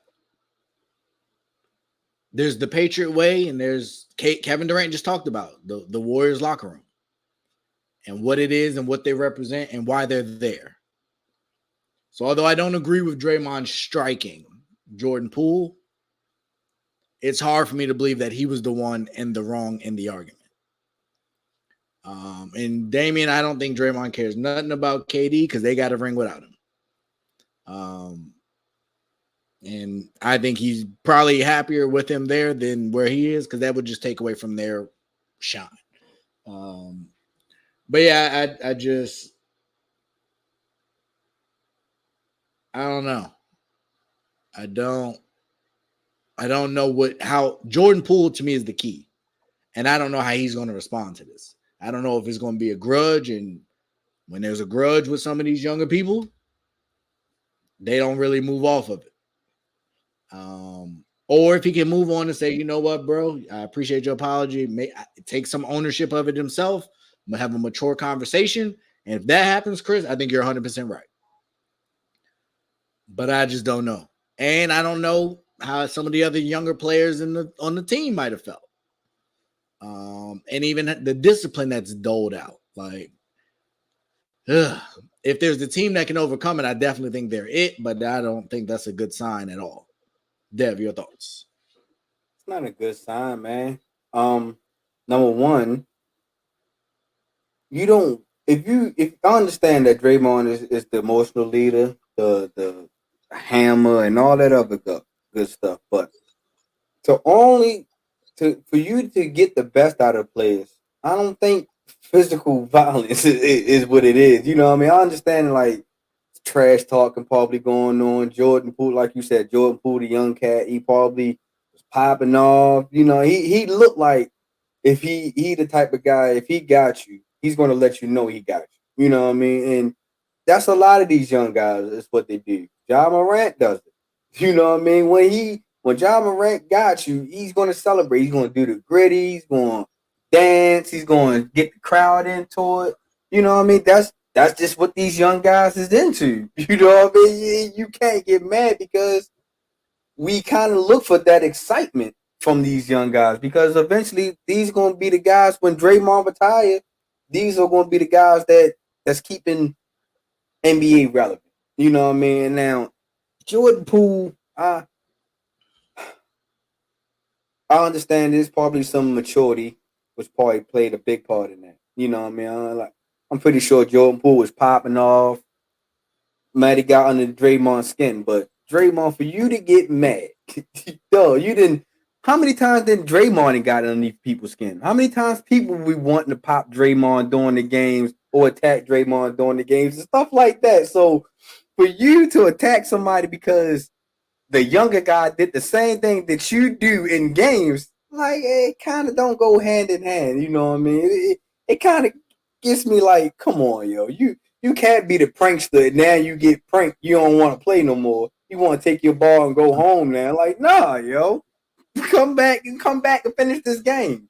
But on the other hand, it could affect the Warriors because now Jordan Poole could be like, you know what? It was going to be 3 guys in here trying to fight for a contract. But now it's about to be 2. Because now you can trade me. You know what I mean? And Golden State can be like, well, you know what? You is a young key piece. We can probably get some good assets from you because Jordan Poole couldn't be a starting guard in this league. I don't, you know what I mean? I'm not saying he's a for sure starter, but I'm pretty sure if he end up on a team like Detroit, maybe Minnesota, you know, somewhere up in that range, Jordan Poole will be a starter. And maybe this can be a leverage that for Golden State now.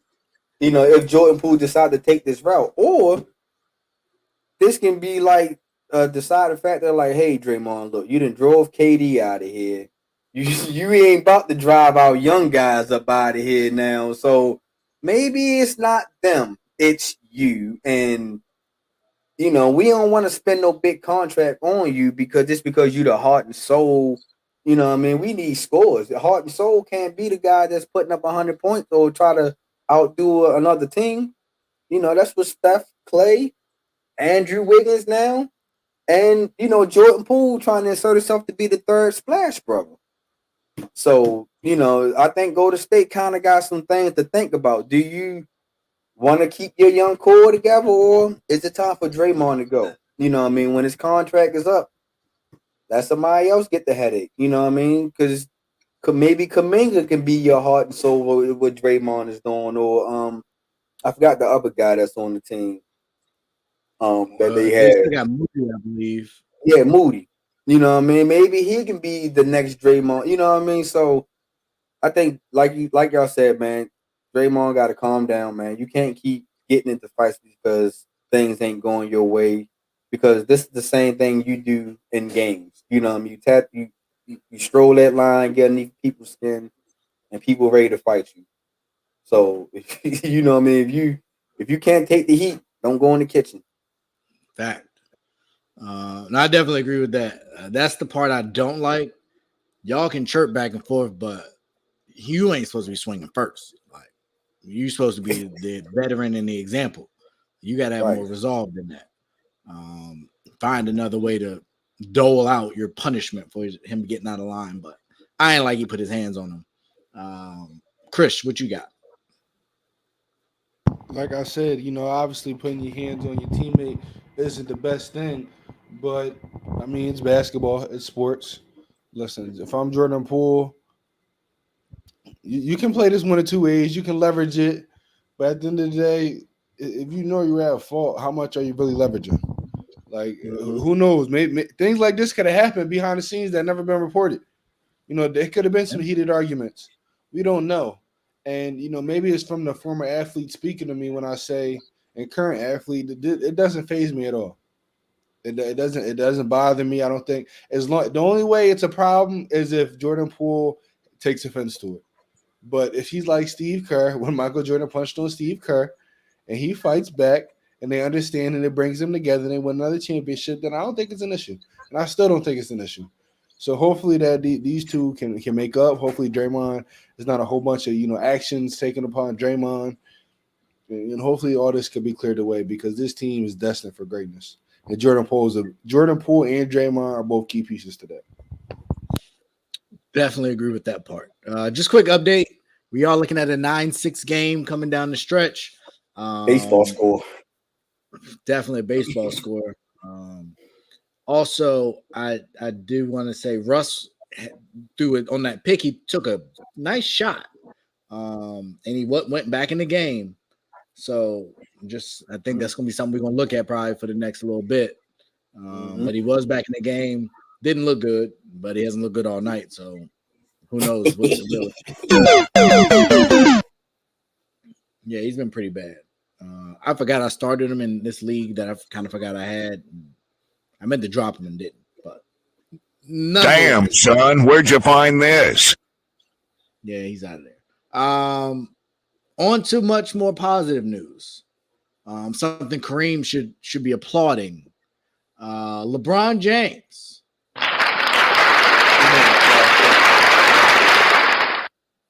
While in Vegas after his preseason game, it got there. Oh, no, it did not get there. It looks like it was out of or incomplete. LeBron James has made it clear publicly now that we've all heard about it in private that he wants to own a team and he would like to own it in Vegas. My first question is, do you think it'll happen? And my second question will be, if so, when? I'll start with you, Chris. Can you repeat the question? Do you believe that LeBron will own a team? And if so, how long will it take? Yes, I do. I do believe he'll own a team. Putting a timetable on it, it's rough because, you know, the different companies he's in, you know, him being a billionaire, can he scramble up the money? Of course.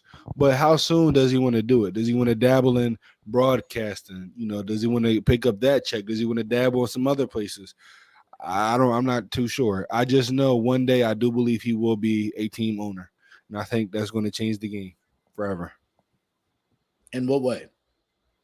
Michael was a player owner and it didn't necessarily change the game. What do you think LeBron can or would do? Or just look at how LeBron has changed basketball since he's entered basketball as far as player empowerment. I think he's going to be one of the owners that embraces player empowerment. You know, I think he's going to help get owners on the right side of that. You know, he's going to be an active owner. You know, I'm not saying he's going to be the only active owner because we see a ton of active owners. You see, Mavericks owner. I can't think of his name right now. Mark Cuban. You see the Clippers owner. I can't think of his name right now either. Ballmer, you see Yeah. a lot of, and those are just two, but you see a lot of active owners. But I think, having a former player coming into this space, you're going to see more owners being active. And also, hopefully, you see more African Americans want to be able to purchase these teams and become leadership. Maybe you see players coming together and be, part-time owner, not part-time, but, have little percentages in different teams. Maybe see 10 players put their money together to own a team with a different, financial group backing them. So I think, he can change the game like that. But I do think he'll be owner. Hopefully he takes the team out of Seattle or Vegas, though. That's what I want to see. I think Vegas is the better fit, obviously, with them living in Southern California. But I think it's one of those things you don't turn down the opportunity to be an owner of an NBA team. So there's that part. Damian, I will disagree with you here, specifically because it was about player empowerment. Was the full statement, and I think it's hard to argue he hasn't been very influential in the player empowerment movement. Dev, your thoughts? I most definitely see LeBron as the owner. The timetable, I think the timetable they most definitely is going to be on LeBron's hand whenever he's retired from the NBA. He's when he's done from the NBA, and I think it's going to have to also come down to when is Vegas be ready, or even if Seattle. But let's just talk about Vegas. When is Vegas going to be able to be ready to have the NBA team? You know what I mean? So I think once they figure that part out, when it's a timetable right fit for Vegas, when LeBron finally retire, and I'm pretty sure he's going to dabble into multiple things once he do retire, because everything in the sports world is going to jump at LeBron, whether it's broadcasting, whether it's owning a team, whether it's starting his own shoe company, something of that nature. I feel like LeBron will have a great impact on. Because I think Seattle. I don't think Seattle is going to be for him. I think Seattle's going to come before LeBron's time to ready to own the team. I think Seattle is like a little bit closer than Vegas. Because I hope so too.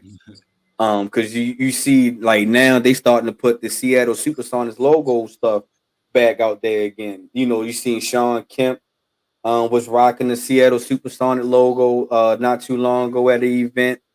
So I think Seattle is a little bit closer than Vegas. So I don't think LeBron will be able to make that one.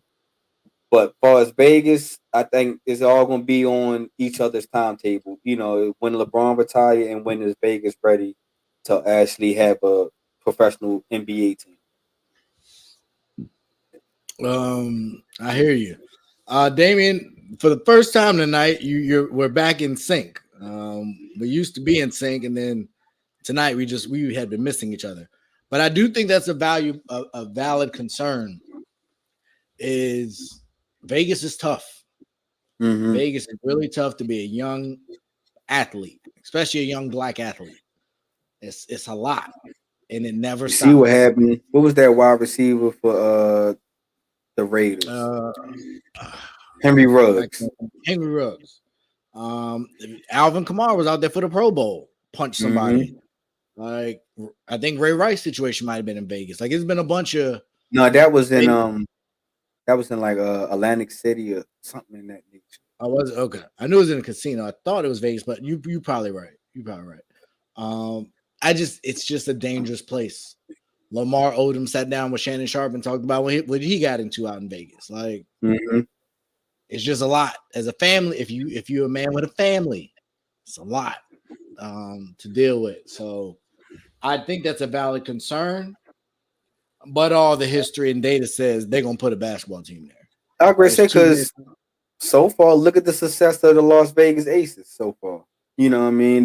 They was able to have a great season for the WNBA. They was able to cap off a championship. They was, you know what I mean? They was able to sell out their first WNBA finals game and in their history. So, it's some key things that can happen for Vegas that, everything ain't gotta be about the party life. So I think if the Las Vegas Aces can sustain and not be in the headlines for the wrong reason, I think a professional NBA team can fit out there with the right support team. You know, I think if LeBron can able to own that team, he will be a great support. You know what I mean? Because he can uh give out his keys to success pretty much of how to live a negative free life, really. You know, LeBron wasn't in the headlines throughout his whole career with anything bad other than when that shut up and dribble thing might have came out and they was trying to spin that on him bad, so bad, but he wound up turning that into a gold mine. You know what I mean? So I think if LeBron can most definitely own a team out in Vegas, he will put a good influence for like the younger culture. That's it's coming up underneath him. Okay. No, I agree. I know I get on LeBron for like on the court stuff, but off the court, I never have much negative to say. He's phenomenal. I think he'd be great for the league, and I think he'd be great in Vegas. I think he's the type of owner you would want in Vegas. Someone that's involved but measured, not real emotional and high strung and all that. That could get caught up in the life, but somebody that has managed to avoid all of those pitfalls. So I think it would be great for the league. I hope it does work out. I hope more player owner type things. And in a perfect world, I got a Rock Nation ownership group. I got a Jay-Z, I got a LeBron, I got a Rihanna. They got the money. They alone can come up with probably $2 to $3 billion. You want to add in a Kanye, there's some other people in our community. You want to add a Diddy. I ain't really the biggest Oprah Tyler Perry fan, but they got the resources. Condoleezza, you got Serena. You can add Serena Williams because don't they got like some stake in Miami? They do. And the Dolphins. They do. So it's a good point. It's a lot of opportunity there. So I think Adam Silver and the rest of the owners would be amenable to that because obviously you got to get approved, and it is the highest bid. Hopefully, we got the Walmart out the way. So I don't know. Bezos might be out there hiding. Right. Bezos, that's a whole different ballgame. Musk and Bezos, like you gotta take your L. But yeah, I think it'll be cool. I hope that it comes to fruition. And if you got to take what you can get, maybe another team comes up for sale at some point, and you go from there. But I look forward to it, man. We got through it. Chris, thanks for joining us. He slid out of here. These young kids, they can't hang with the old heads like they used to. They talking about us. They got a bedtime. That's all it was. Just past his bedtime. He got class in the morning. He got a bedtime. I don't know if you're watching this little trailer joint, but this is kind of weird. Peripheral or something.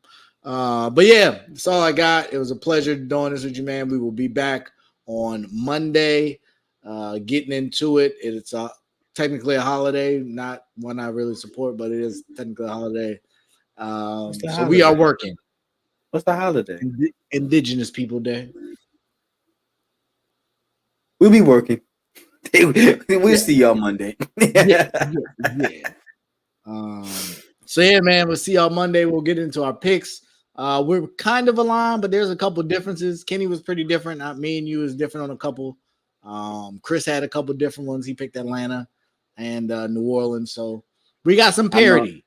I'm the only one that picked Baltimore. You are the only one that picked Baltimore. Come on, secondary. You saw that was not Marcus Peters. Who's your other Humphrey? He came out and said it's been unacceptable. But your words may not match your abilities. And Peters and Humphrey's been around. So it's time for these younger guys to step up. That's all. Younger guys got to step up. That's all. Defensive coordinator got to get out that cover too. Sometimes it's okay to go man up.